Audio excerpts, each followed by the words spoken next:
And now we have a family of bromeliads called Vriesea, starting with V.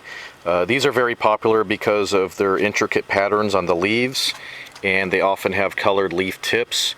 They're also popular because they don't have any teeth, and the leaves are very soft, not harmful at all. You can get poked by them or brush up against them and they're not going to hurt you. They come in a wide variety of colors and shapes and sizes. Here's a larger one here, and they are popular just because of the markings on the leaves, and they're often variegated. These ones are Vriesea Sunset that have a lot of red in them. They all get a nice colorful bloom that comes out of the top, much like an acmea. Often not as ornamental as an acmea, but they do get a bloom. They produce lots of offsets, so they do reproduce very easily. And there are a lot of different sizes, like I mentioned. This is Vriesea Sunset, a little bit smaller.